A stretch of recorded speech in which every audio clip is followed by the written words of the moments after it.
dia, boa tarde, boa noite. Começamos mais um episódio dos Agilistas, o podcast que é o seu radar de inovação, negócios e tecnologia. Eu sou Marcela, estou aqui para mais um episódio hoje trazendo dois convidados de peso. Um é o Marcelo Borges, CIO da Somar Investimentos. Tudo bem, Marcelo? Bem-vindo. Tudo bem, Marcela? Prazer em estar aqui com você e com o Ramon. Quero agradecer o convite e espero hoje trazer uma mensagem para os nossos ouvintes aí. Espero que a gente consiga, de alguma forma, ajudá-los. Legal. E Ramon, meu colega de DTI. Tudo bem, Ramon? Bom ter você aqui conosco de novo. Oi, Marcela. Oi, Marcelo. Bom dia, boa tarde, boa noite. Um prazer estar aqui. Hoje num formato um pouco diferente, né? Também remoto aí, igual o Marcelo, mas muito animado para conhecer um pouco dessa transformação aí na indústria. Legal, e hoje o episódio a gente vai falar um pouquinho sobre a transição da indústria 4.0 para 5.0 e como que no momento que a gente fala tanto de eficiência e a revalorização do capital humano é ainda super importante e cada vez mais importante para a geração de valor. Vamos lá? Bem, vamos lá. Falando um pouco sobre essa diferença de conceito, né, e retroceder um pouco aí para a indústria 4.0, a gente... Dando uma contextualizada, Marcela, a gente em 2018 começou aqui dentro da empresa, né, pensar em como a gente poderia evoluir com os nossos processos, né? E quando eu me refiro a processos, inclusive os operacionais, né, efetivamente. Só que para fazer isso, para você surfar essa evolução, né, você precisa de uma base. Na época a gente mirou a indústria 4.0, esse era o nosso foco, só que para chegar a utilizar e realmente surfar essa onda da indústria 4.0, a gente precisava de uma preparação muito grande. E essa preparação envolvia uma nova arquitetura de sistemas, uma nova arquitetura de infraestrutura, uma nova arquitetura de dados, né, principalmente, e uma nova arquitetura de segurança, porque no final...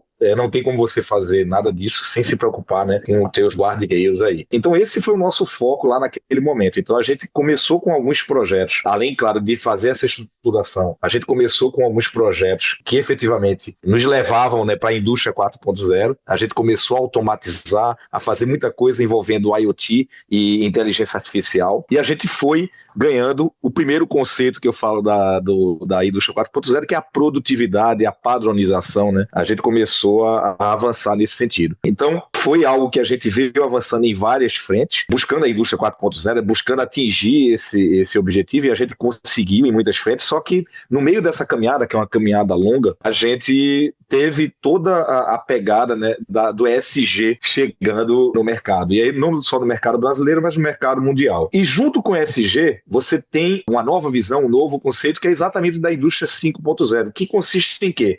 Em você trazer toda essa pegada de automação, de desempenho, mas agregando, né, as pessoas como ponto central, de novo. Né? Ou seja, a gente traz novamente as pessoas para o foco. E aí, quando eu me refiro às pessoas, estou te falando tanto na visão dos clientes quanto na visão dos colaboradores, né? Ou seja, é um ecossistema completo. Então aí eu falo que esse é o verdadeiro ESG, onde você tem a produtividade, você tem a economia, você tem o meio ambiente sendo beneficiado, né, na forma como a gente trabalha com ele, interage com ele, e você tem efetivamente as pessoas aí como ponto central. Eu sempre falo, Marcelo, e esse é um conceito forte dentro da empresa, a empresa ela é feita de pessoas, ela é feita de gente. E gente para gente é muito importante. Então, eu acho que a indústria 5.0 ela alinha a nossa cultura, a cultura da nossa empresa, com esse cenário novo que essas novas tecnologias proporcionam. Eu estava estudando um pouquinho, né, até para conversar com você, que não era um tema que eu tinha muito domínio. O termo vem depois da quarta revolução industrial, né, ali, só para dar um contexto aí para os nossos ouvintes também, né, iniciada na virada do século e que foi a grande questão da digitalização e os processos, o intenso uso de dados para ganho de produtividade e eficiência. E agora a gente está vivendo um momento que eles estão falando da indústria 5.0, que eu acho que, assim, pelo meu entendimento, a gente está começando, né? Você tem sentido muita diferença depois com esse advento da inteligência artificial e tal, assim, como que a gente está tratando a tecnologia e a inclusão das pessoas no processo? Eu acho que é uma evolução natural, até, tá? Como eu te falei, você implementou os conceitos da indústria 4.0, né? E as pessoas ficam aonde, né? Então essa era a primeira questão, né? Então se falava muito, não, vai automatizar e as pessoas vão perder empregos. E aí eu vou puxar a IA generativa para trazer para esse contexto, porque eu acho que ela se adequa muito bem. E agora, numa onda mais nova dos agentes, né? Os agentes de IA. Se você perceber, toda essa tecnologia, né, todo o nosso arcabouço, ele vem evoluindo para possibilitar esse novo conceito. Ou seja, percebeu-se que, cara, não adianta você só automatizar, porque no final, se você pensar em IA, pelo menos até o momento atual, ela se baseia em um conjunto de vivências ou de experiências anteriores, né, em um conjunto de dados. Ela não toma decisão. Quem tem que tomar a decisão é o humano ainda. Então, veja, eu acho que o que você tem hoje com essa nova gama dos agentes de IA e com a IA generativa, né, ele te traz uma otimização do teu tempo em tarefas repetitivas para que você, como humano, tome decisões, né? Ou seja, você vai aproveitar tudo aquilo que o humano tem de melhor. Então, eu acho que todo esse arcabouço tecnológico que a gente está vivenciando hoje, ele te ampara para que a gente consiga dizer, olha, estamos iniciando uma nova era, a era da indústria 5.0. Ô, Marcelo, é interessante te ouvir, e se eu estou entendendo bem, né, a indústria 4.0 ela tem um pilar, um foco muito grande na automação. E a grande diferença da 4 para 5.0 está nessa característica de humanização, né, ou de trazer a relevância do humano para a decisão, para a tomada de decisão do negócio. Mas tanto na 4 quanto na 5, eu imagino que existam grandes dificuldades tecnológicas no sentido de conseguir integrar sistemas, dados e até, de certa forma, criar um ambiente no qual as pessoas também estejam familiarizadas com a tecnologia, que a gente está falando aqui de um canteiro de obra, por exemplo, e um escritório, conversando e usando novas tecnologias. Conta pra gente um pouquinho sobre, né, como vocês trabalharam esses dois aspectos, né, de ir aos poucos evoluindo tecnologicamente, mas também desenvolvendo novas habilidades nas pessoas para que de fato essa transição, né, ou essa evolução do modelo de vocês ela pudesse acontecer. Sobre a 4.0, Ramon, ela tem desafios, acho que um dos principais desafios, principalmente para o tipo de negócio que a gente tem, que é um ambiente não controlado, né, ou seja, quando você está numa indústria fechada, é muito mais simples de você, por exemplo, prover conectividade. Você cobrir aquele ambiente. Quando você tem um ambiente como o nosso, que hoje eu estou aqui, amanhã eu posso estar daqui a 10, a 20 quilômetros, e amanhã eu estou dentro de uma mata, né? Enfim, você tem, né, no cenário de construção civil pesada, onde não tem nada, a gente chega para começar a fazer algo, né? Então, ele é bem desafiador nesse aspecto, conectividade. E aí a gente começa com problemas, né, que, cara, só países como o nosso, de dimensões continentais, podem existir, né? Você tem cenários onde você tem, que são as capitais, basicamente, do país, né? Cara, uma situação muito legal em relação à conectividade, como você tem sombras aí em áreas remotas. Esse eu acho que é um dos desafios, tanto para 4 quanto para 5.0. E esse eu julgo que foi um dos grandes pontos que a gente teve que vencer, ou seja, criar subsídios, criar arcabouço para que a gente conseguisse fazer a primeira onda, que era a 4.0. Quando você consegue estabilizar e consegue realizar os primeiros projetos com a 4.0, eu falo sempre o seguinte, você estava citando, né, cara, como é que você conseguiu fazer tanto essa preparação quanto avançar? Eu falo que quando você pega pontos que são dores maiores dentro da empresa e você consegue atingir através de projetos essas dores e consegue dar resultado, isso te dá background para que você consiga fazer reformas estruturais. E, por exemplo, você reimplantar RP é uma reforma estrutural. Eu brinco que não tem coisa mais chata do que reimplantar RP, porque, cara, você não vai trazer um novo benefício, teoricamente, para a empresa. Traz sim, a gente sabe no final, porque você precisa organizar dados. Eu falo, não adianta a inteligência artificial se você não tem um bom dado, né? Se você não tratou isso, se você não tem um dado legal, cara, a inteligência artificial vai cuspir algo ruim para você no final. Então, além de a gente se preocupar com conectividade e de reestruturar, a gente tem aí no meio um outro grande offensor, a segurança. Não adianta eu só tentar fazer a coisa e que a coisa tenha rachabilidade, que ela tenha governança. Eu preciso fazer com que isso seja envolto de segurança. E aí, cara, eu acho que é chover no molhado falar o quanto é desafiador falar em segurança nos últimos anos, né? Principalmente agora. Então, eu acho que é equilibrar esses pratos. Então, por isso que eu te citei de fazer uma nova estrutura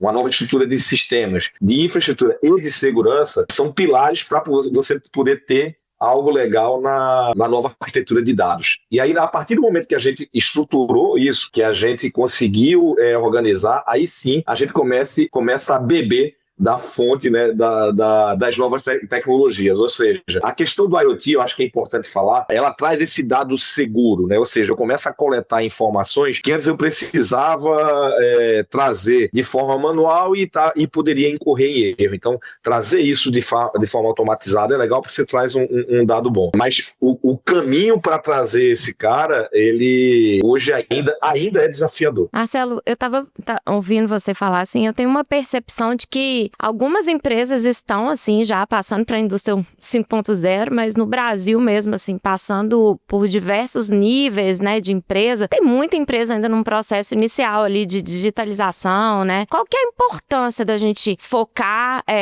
em terminar o processo de digitalização e automatização para a gente começar a realmente usufruir dos benefícios da indústria 5.0 e qual que é o risco da gente ignorar esse momento, assim? O risco de ignorar, eu te digo que ele é fatal, tá? Por exemplo, você não conseguir se estruturar bem, eu digo no nível de dado, é o que tu tinha falado agora há pouco, você fatalmente vai coletar algo errado do outro lado. Ou seja, se você bota a IA para trabalhar em cima de um dado não confiável, o que ela vai te dar ali de informação é uma informação deturpada. Então, assim, eu sinceramente acho o seguinte, não necessariamente você precisa fazer tudo, sabe, Marcelo? Ou seja, eu preciso pegar toda a minha estrutura de sistemas e refazê-la toda para começar com algo. Mas o que é que eu julgo que você pode fazer? Você pode fasear isso. Cara, o que é importante para a minha empresa? Por exemplo, eu sou empresa do varejo, então a questão de vendas para mim é fundamental. Começa por aí. Começa estruturando bem esse dado, avança com para que você tenha um dado confiável e rastreável, e aí sim você vai poder estar utilizando IA ali naquele nicho, digamos assim, para poder evoluir com isso até chegar, eu acho que num ponto de maturidade que te dê confiança de avançar. Mas eu acho que você pode fasear. O maior erro é querer atropelar. Você pode partir e fasear, mas atropelar nunca. Porque o atropelo vai fazer com que você erre, e aí infelizmente eu vejo muito, está muito na pauta, né, dos CIOs, eu vejo hoje os conselhos, para falar a verdade, me corrigindo, de todo CEO, né, ou algum agente externo, né, seja um consultor, seja um conselheiro, de querer pautar a IA dentro da empresa. Mas a primeira pergunta é essa, cara, será que a gente está preparado para utilizar? E eu acho que o CIO ele tem que ter muita firmeza na hora de fazer essa avaliação e de informar ao conselho, né? Porque senão você vai acabar botando em descrédito a tecnologia e todo o projeto. A gente discute muito internamente, né, Ramon? Inclusive sobre como um dos primeiros passos ser definir sua ambição, né? Acho que no fim a gente está falando mais ou menos a mesma coisa, né? Saber para onde a gente quer ir, para saber aonde que a gente precisa mexer, né? E o quanto que é importante você ter uma fundação sólida, né? Que vai te guiar e te levar até essa ambição, né? Que é muito do que o Marcelo está contando pra gente. Não adianta você queimar etapas ou pular etapas, porque isso vai te prejudicar lá na frente ou vai te fazer com que as decisões não sejam as melhores possíveis. Foi interessante escutar também, Marcelo, e aí me colocando numa posição de alguém que está tentando fazer esse mesmo movimento que vocês fizeram, que é o nível de investimento em tecnologia, né? Pensando numa indústria, né? Numa empresa que já está num 5.0, ele deve ser um investimento bem elevado. Como é que você prova valor, digamos assim, para todos os interessados e principalmente para aqueles que sejam mais céticos, que poderiam olhar assim, mas eu consigo manter, né, a minha indústria ainda num patamar tecnológico anterior a essa 5.0. Nós estamos falando de conectividade, estamos falando de IoT, estamos falando de Digital Twins, estamos falando de uma série de tecnologias que são emergentes, né? E que, de certa forma, trazem consigo aí um alto investimento. Como é que você trabalhou esse aspecto também para poder ir moldando e transformando aí a perspectiva dos demais executivos nessa jornada? Só uma consideração aqui.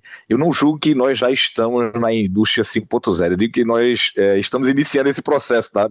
Eu não considero que a gente chegou na plenitude, né? Eu acho que a gente tá começando sim, a gente já tem alguns projetos até em andamento voltados para isso, né? Mas eu falo que a gente está no início da jornada, porque eu considero isso uma jornada, tá? Mas pegando no ponto que você tocou, eu acho que a primeira coisa que a gente deve fazer, eu tenho isso como mantra aqui, a cada real que eu invisto em tecnologia, eu preciso ter um retorno disso para a empresa. Então a primeira coisa não adianta eu querer implementar algo por implementar só porque é bonito, ou só porque alguém acha ou porque surgiu a tecnologia, ou porque, enfim. Eu acho que a gente precisa ter essa avaliação de retorno. E veja, não necessariamente um retorno financeiro, pode ser um retorno de imagem. Por exemplo, quando a gente fala de segurança em obra, na hora que eu coloco a IA e visão computacional para poder avaliar, digamos assim, e considerar o que é que está de errado, o que é que tem de ruim no meu ambiente produtivo, eu necessariamente não tenho um retorno financeiro, mas tenho sim um grande retorno, que é proteger a vida dos meus colaboradores. Então, assim, eu acho que o que a gente sempre tem que pensar na hora de investir algo é nisso, qual o retorno que a empresa vai ter com esse investimento. Eu acho que na hora que você faz isso, e veja, não é algo isolado do Marcelo, em absoluto, isso tem que ser algo corporativo, ou seja, eu sempre procuro os parceiros de negócio, as áreas de negócio, para que a gente consiga em conjunto vender esse projeto. E aí fica relativamente fácil, tá, Ramon? Porque quando isso se prova, ou seja, você chama uma determinada área para que a gente prove valor naquilo que a gente tá levando adiante, fica fácil, porque não, mais uma vez, não é algo da TI. A TI ela é só um meio para que a gente consiga ajudar o negócio a avançar, né? Então eu acho que essa associação com as áreas de negócio, ela é a grande chave, eu diria, para poder a gente ter esses investimentos aprovados. Mas não só isso, eu acho que estudar a melhor tecnologia, e a melhor tecnologia não é a mais nova, é aquela que se adequa para aquele problema, tá? Por exemplo, eu já vi muita gente querendo utilizar IA para algo que você pode fazer com RPA. Então, por que eu vou utilizar IA se eu posso fazer isso com a tecnologia mais barata? E que eu já tenho esse custo assimilado. Então, assim, eu acho que essa avaliação, ela tem que anteceder qualquer outra coisa. A gente já fez algo com o GM Digital, a gente já tem algo com IoT, a gente tem, sim, algo, né, com visão computacional, inclusive agora em roadmap aí também. A gente tem vários projetos, mas veja, a tecnologia não é o principal. O principal é o que é que a gente quer resolver. A primeira pergunta é essa: o que é que eu quero resolver? Então, na hora que eu sei o que eu quero resolver e que provo que isso tem valor, o investimento ele é natural. Marcelo, eu sempre fico pensando também que o mais desafiador nas empresas, em qualquer mudança de paradigma, são as pessoas, né? Assim, como é que é a sua percepção com relação ao engajamento das pessoas, à gestão da mudança, por assim dizer, para que as pessoas comprem e se engajem, né, nesse novo modelo, assim, de atuação com a máquina, né, a tecnologia trabalhando junto com as pessoas? Ô Marcela, antes eu falo que a gente tinha um grande trabalho de poder engajar as pessoas com algumas tecnologias. Eu falo que a IA generativa, ela foi o inverso.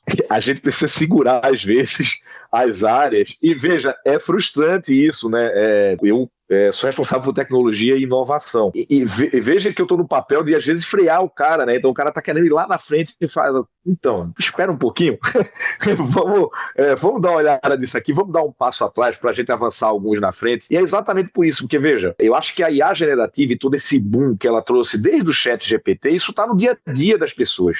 Isso está em todo lugar. Então as pessoas querem utilizar isso na empresa da mesma forma que ela utiliza na vida pessoal. E aí vem o grande risco, ao meu ver. Por quê? Porque no corporativo é outra coisa. Você tem dados sigilosos, você tem uma série de coisas que você precisa balancear para poder disponibilizar essa tecnologia. Então, eu falo que nesse aspecto, né, eu até tenho que ser o cara que está freando essa evolução. Porque a adoção foi muito simples por parte do usuário, tá? Nessa questão cultural. E aí sim, como é que eu consigo conscientizar as pessoas que a gente, sim, eu quero chegar no uso da IA generativa, eu quero utilizar novas tecnologias, mas eu preciso cuidar da segurança da empresa, né? E segurança da empresa não me fala de segurança da informação, segurança no sentido bem mais amplo. E aí só com conscientização, um trabalho forte de conscientização, muita conversa, de a gente ter que aculturar as pessoas para isso. Então tem sim um desafio grande de cultura,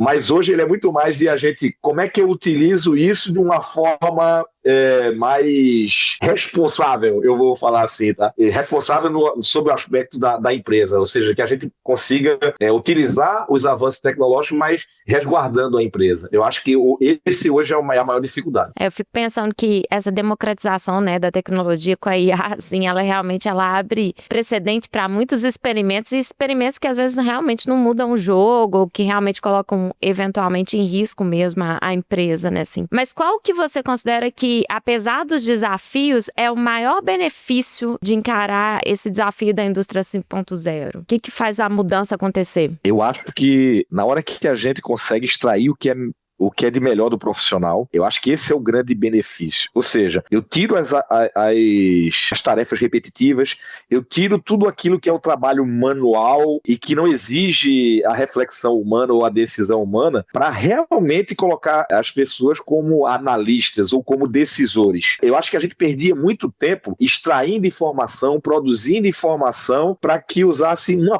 partezinha só do nosso tempo no final para realmente analisar e decidir. Hoje não. Hoje eu acho que com essas novas tecnologias, você tem a informação ali disposta, você tem todo o trabalho manual feito para que as pessoas realmente façam análise. E aí você começa a ter ganhos que antes você não tinha. Ou seja, ao invés de eu levar 1 hora para analisar algo, eu agora posso analisar algo em cima de cenários. Então você começa a ter uma análise muito mais aprofundada, muito mais precisa. Você começa a navegar por mares que você antes não imaginava em navegar. Então eu acho que isso traz, tanto para o profissional, traz uma satisfação grande, porque veja, ele está desempenhando ali profissionalmente aquilo para o qual ele se preparou, ou seja, ele não está produzindo informação que qualquer pessoa poderia teoricamente produzir, e aí ele começa a utilizar e avançar nesse potencial profissional sem essa necessidade do trabalho repetitivo, do trabalho chato. Acho que esse é o grande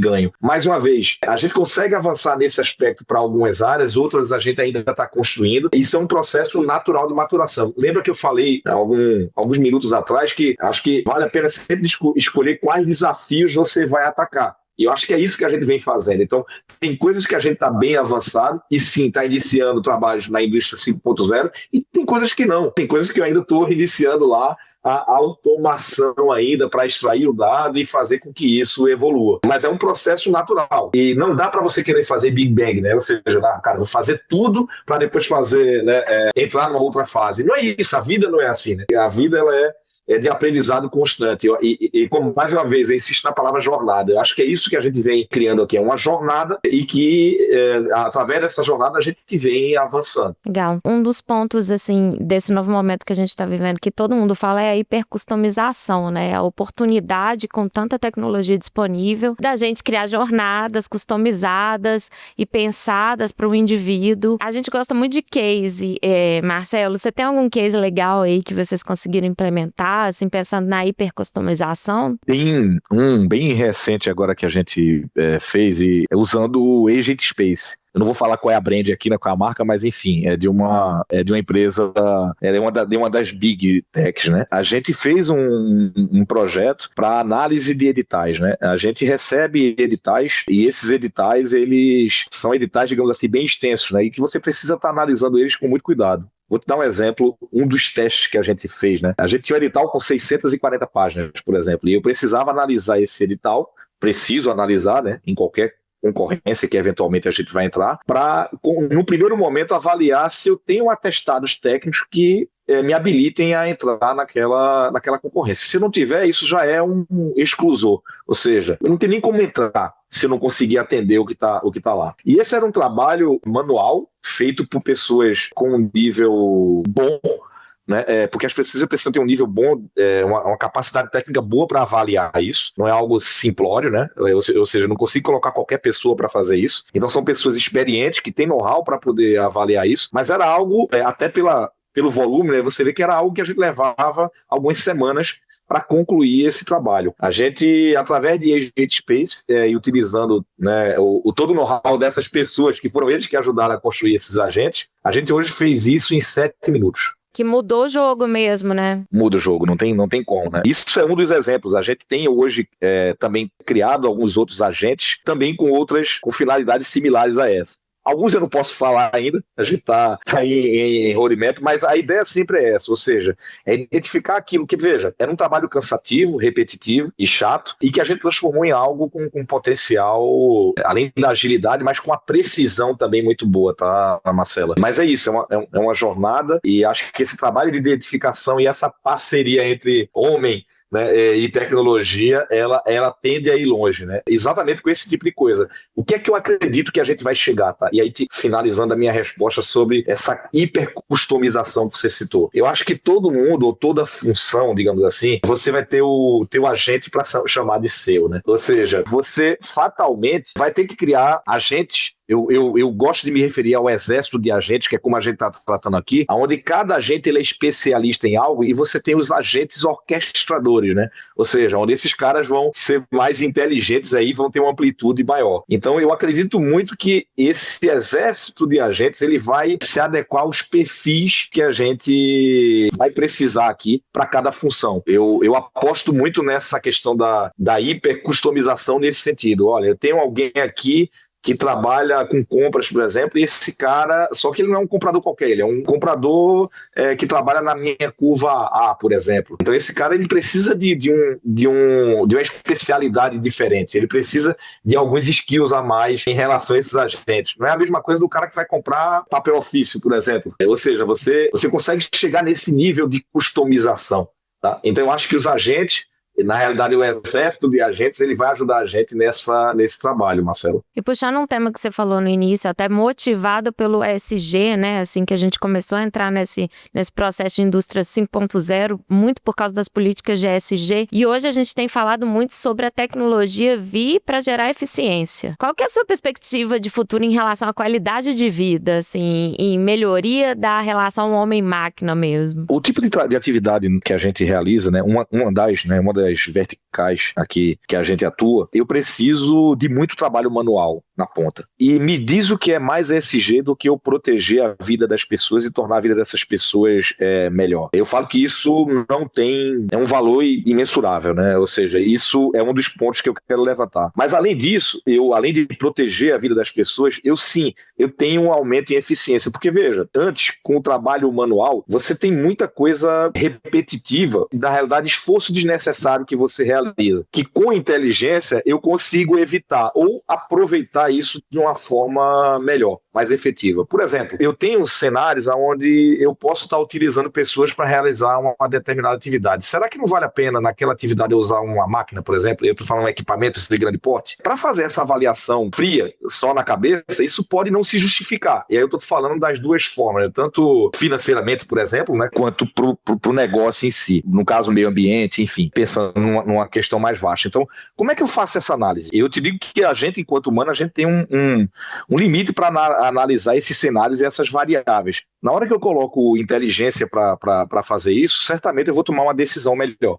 Então, eu acredito muito nisso, em potencializar as decisões, e para mim a IA, desculpa, não só a IA, eu acho que esse pool de tecnologias emergentes que o Ramon citou, ele vai propiciar isso, ele vai propiciar decisões melhores, né? Ou seja, você vai ter lá vários cenários, você tem vários cenários expostos com possibilidades, e aí você vai ter, mais uma vez, o humano como centro, como decisor para dizer, olha, eu vou fazer isso aqui, não, eu vou por esse caminho.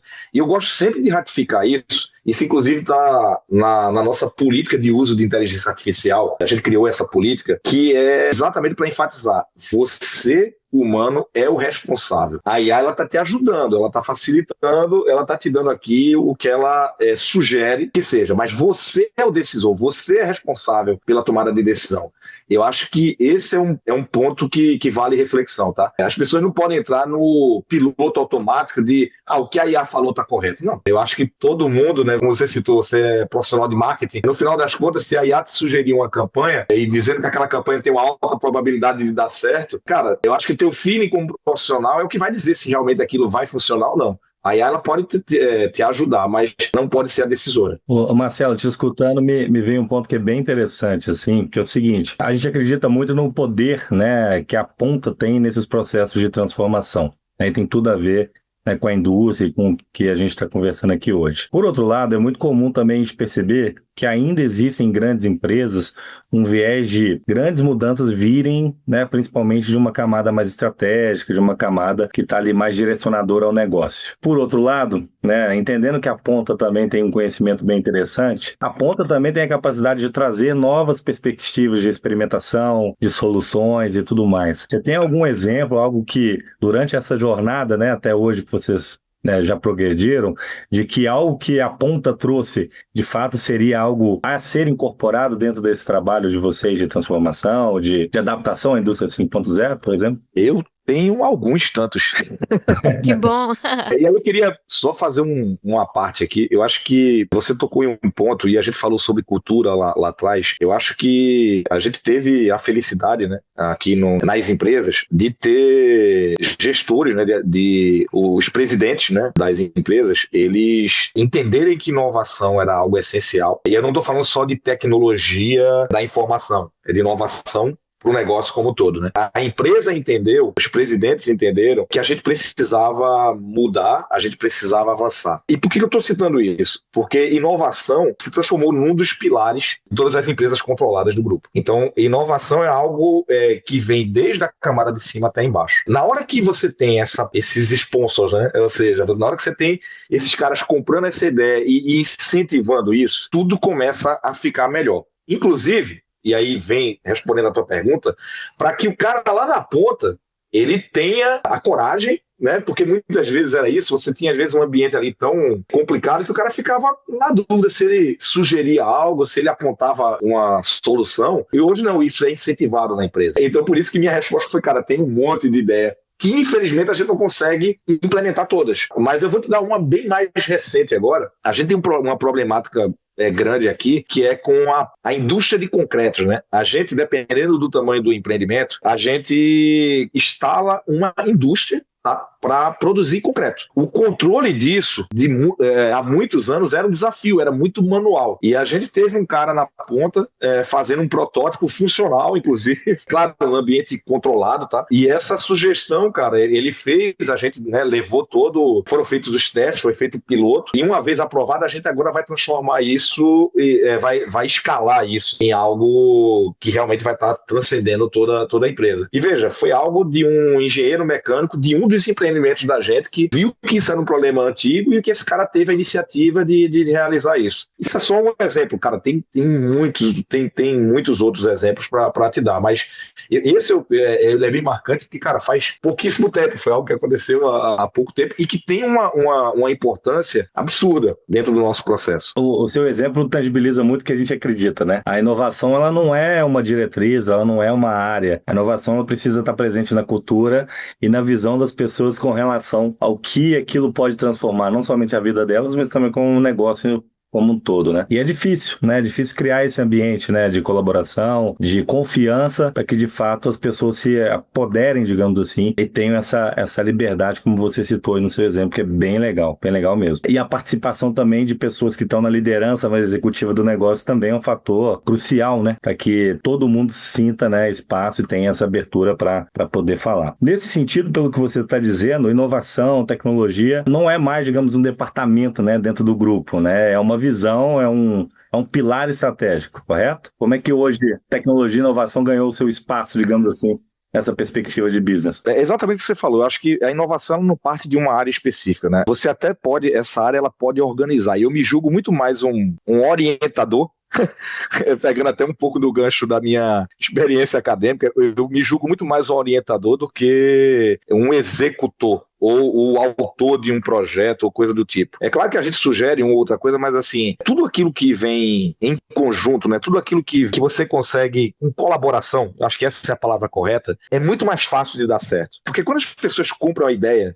né, quando as pessoas se sentem parte, se sentem autoras daquilo ali, eu acho que isso traz essa onda de uma forma muito mais simples e eu acho que traz uma segurança para o projeto, tanto para a gente investir no projeto, quanto para que no decorrer a gente tenha sucesso naquilo que foi pensado, tá? Eu falo que essa onda positiva e colaborativa, ela ajuda muito para que a gente consiga efetivamente atingir os nossos objetivos, tá, Ramon? É muito legal encontrar, assim, trazer para o podcast empresa que tem uma conexão de valor mesmo com o que a gente fala sempre aqui, né? Sobre propiciar um ambiente colaborativo, onde as pessoas têm segurança psicológica e tem um centro que habilita e que faz a coisa acontecer, né? Que eu acho que é o exemplo que você trouxe aqui. A pessoa que está na ponta sente a dor, ela tem a ideia, mas precisa de uma gestão, comprando a ideia junto, liberando, né? E habilitando a mudança. Meninos, a gente já está chegando aqui para o fim, mas eu não queria terminar sem antes de pedir uma recomendação, Marcelo. Se você tem algum conteúdo de qualquer tema que você gostaria de indicar para os nossos ouvintes. Cara, tem um livro que eu falo que ele é transformador, pelo menos para mim, né? E eu vou contextualizar, é o Hit refresh do Satya Nadella. Eu vou te falar por quê. Você imagina, depois que o Bill Gates saiu, né, da Microsoft, teve uma passagem ali durante anos de um executivo, e eu vi durante muitos anos a Microsoft num momento de decréscimo, eu vou falar assim, tá? Eu não tô falando de faturamento, eu tô falando de visão, né, do que era aquela empresa. E ele transformou, né, o Satya, ele né, o indiano, ele chega, né, e ele transforma completamente a visão da Microsoft, e a empresa, cara, começa a alavancar numa forma absurda. Então, eu certamente é um livro que eu recomendo. Eu acho que ele passa um pouco de tudo isso que a gente está falando. É claro que ele está visionando, né, de como transformar a empresa, de como fazer a empresa alavancar, mas ele tem um aspecto humano, que é exatamente o que a gente está falando aqui, que, cara, é o que eu acho que ajudou a concretizar os planos dele, né? Então fica minha recomendação. Legal, obrigada. Muito obrigada por ter você aqui conosco hoje. Obrigada, Ramon, pela companhia também. Obrigado a vocês aí pelo convite e pela oportunidade de trocar essa ideia com o Marcelo. Foi bem interessante conhecer um pouquinho, né, dessa jornada que ele está construindo lá junto ao time da Somar, e com certeza futuramente a gente vai ter muito para se falar aqui também sobre essa jornada. Não, com certeza. Ramon, obrigado mais uma vez. Marcela, obrigado pelo convite. Mais uma vez, eu só espero que esse bate-papo, de alguma forma, ajude quem está acompanhando, né? Quem vai ver e ouvir. Eu espero que, de alguma forma, a gente tenha colaborado. E, assim, não existe certo e errado. E deixar bem claro, dentro desses acertos, né, que hoje sim eu considero que a gente teve muitos acertos, a gente também errou bastante, tá? Então eu acho que resiliência é uma palavra que eu quero deixar aqui gravada. Ser resiliente, eu acho que é a chave para poder chegar e conquistar o objetivo final, tá? Um passo a cada dia, né? Por fim, obrigada aos nossos ouvintes por acompanhar a gente aqui. Deixa seu like na sua plataforma de streaming preferida. No Spotify pode fazer comentários também. E acompanha a gente nas redes sociais. Obrigada, até o próximo episódio.